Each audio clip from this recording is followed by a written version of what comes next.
There are reports that the Fallen back at the Cosmodrome are keeping a pretty tight guard on the old Skywatch. Could be one of their leaders, or it could be something valuable. The speaker's asking Guardians to look into it. Okay, the Skywatch is just on the other side of the steps. And it's surrounded by Fallen. Well, I'm ready if you are.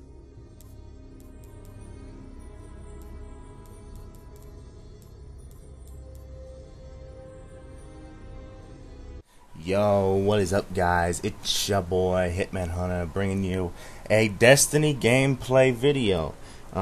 Destiny is a role-playing FPS game, and I'm going to give my impressions of the Destiny Alpha that I played over the weekend. I wanted to be sure I got the full experience of the Alpha. So I'm going to start it off just like that. We're going to talk about the cons of the game. Alright, so the cons. Customization is definitely something I hope they improve on in the final build of the game come September.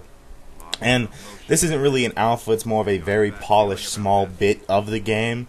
So this may be what you get in September when the game releases. Customization doesn't have a wide variety of options. I feel like it could be very much improved. I mean, it's cool that you can have, you know, a blue girl or a purple girl or blue dude or whatever. I went with the Awoken, I think that's what they're called. I forgot. I played as a blue chick, but I feel like I wish I could have done more. You know, with the hair, with, you know, some people want to do facial hair on the guys. It just wasn't that fleshed out. Number 2, weapon and armor loot. I feel like the enemies didn't drop a lot of good loot after you killed them, especially the bosses. I didn't necessarily get any good loot after I killed the bosses. I felt like I had to purchase all of my stuff on the Citadel. I think it's called the Citadel. I don't know. If it's not the Citadel, I'm sorry. I've been playing Mass Effect recently, so most of that stuff, most of the good stuff is purchased on the Citadel. And a lot of the randomly generated loot that enemies will drop, I ended up dismantling. So it definitely isn't like an MMO where the well, it could be like an MMO. As I said, this is the alpha, but from what I've seen, it really isn't like an MMO when it comes to the sense that they want you to grind to try and get weapons, which could be a good and bad thing depending on what side of the boat you're on. Me personally, I like it. I don't like grinding in a game. I don't like redoing the same thing over and over for hours. That's just a personal preference of mine. You may be different. The voice acting. Peter Dinklage, he is the AI partner robot that you hold on to. Peter Dinklage, you probably know him as the little guy on Game of Thrones. I don't watch Game of Thrones, so I don't know who he plays as. I'm sorry.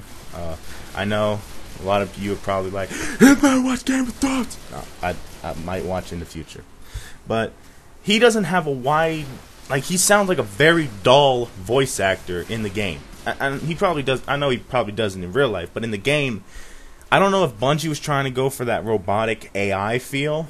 But even if that's what they were trying to do, they didn't do a good job at trying to make it feel like this is your AI partner.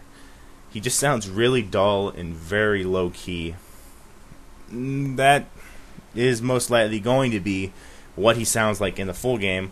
Remember, this is the alpha. I'll say that 15 times so people understand. This is the alpha. That was he only had like 5 different paragraphs, and all paragraphs were 2 sentences, so it really wasn't a paragraph. You know what I mean? Now this was a huge problem I had with the game. The open world missions. The open world is, you can do the story missions, and then after I did the story mission, there is an open world section where you can play on old Russia. You can see the world that Bungie built for the old Russian area, and you can go and explore it, but the missions do not have a wide variety of fun. They just basically are fetch quests. You go here, you go there, you kill this person, you pick this up. I don't know if anyone else got any missions different, but that's all I've really gotten. I didn't enjoy doing that. So I ended up only doing that for about 30 minutes, and I pretty much didn't do any more of those missions for the rest of the alpha.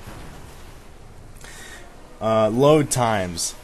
Load times, if you've seen any other video on Destiny, load times are a problem, and I hope they are fixed for the full release. Alright, that's pretty much all the cons I have with it. Let's move right into the pros. Gameplay. The one thing me, you, and everyone else on Planet Video Game care about gameplay. Well, I'm proud to say the gameplay is very solid and very polished. If you've played games like Borderlands, and of course games like Halo, you will feel like you were playing a Halo type of game. It feels like it's Halo in my opinion. And I loved Halo. So I caught right onto the controls. I automatically knew how to play the game. So gameplay, huge plus. When your game's gameplay is one of the best parts of the game, looking pretty good. Number 2 is the multiplayer. Multiplayer in this game was, from what I've played, very fun. It was very balanced. At least it felt like it was very balanced. So you have your typical mode. The only game mode that was allowed to you was the Crucible. No, it wasn't the Crucible. That's the place. Everything's coming together. The Crucible is the Citadel type place that I was talking about.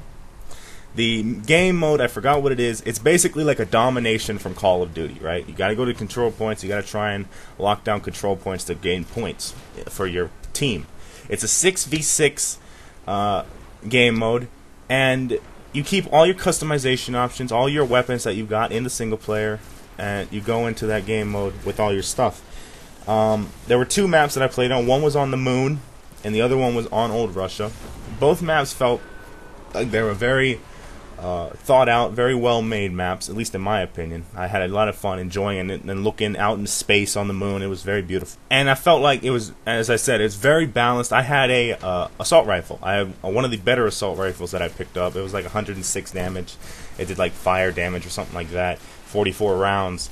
And I went into the game. I was level 8. That was the max cap in the game. I was going up against a dude that was level 4 who had basically the starting gun.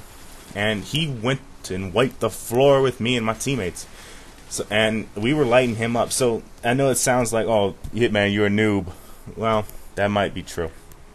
But I felt like because of that, the way he was able to take us out made it feel like the game has been balanced for all types of levels of players, whether it's level 15, 8, 78, whatever. It was very balanced in my opinion. Others may have had different opinions on it. I felt like that's my personal opinion. And that's where I'm going to leave my final pro of the game. I know there's a lot more pros and cons I can go into, but I only have a set amount of time I can talk about this.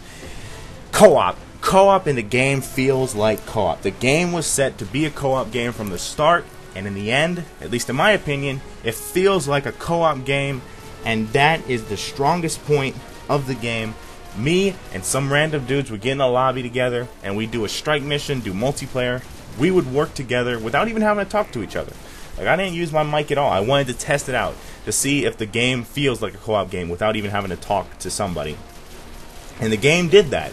Of course, the game will be 10 times more fun with your friends, but when you're not with your friends and you're just playing by yourself with random dudes in a lobby, that's when you know the game is actually a very good cooperative game. Now, this was the first time I tried anything like this, an impressions video, so I hope you guys enjoyed, and give me tips if you can, if you feel like giving me tips, and I'll do more of these in the future if you want to. But that's pretty much it. Destiny comes out on September 9th. The beta starts in July, and I believe it ends in August. I could be wrong. And yeah, I'm very excited, and I'll see y'all in the next video. Peace, guys. Sepix Prime cast a great shadow over our city. With its destruction, the fallen devils will grow weaker. But we must stay vigilant. The fallen are crafty, and they'll find ways to survive. They always do.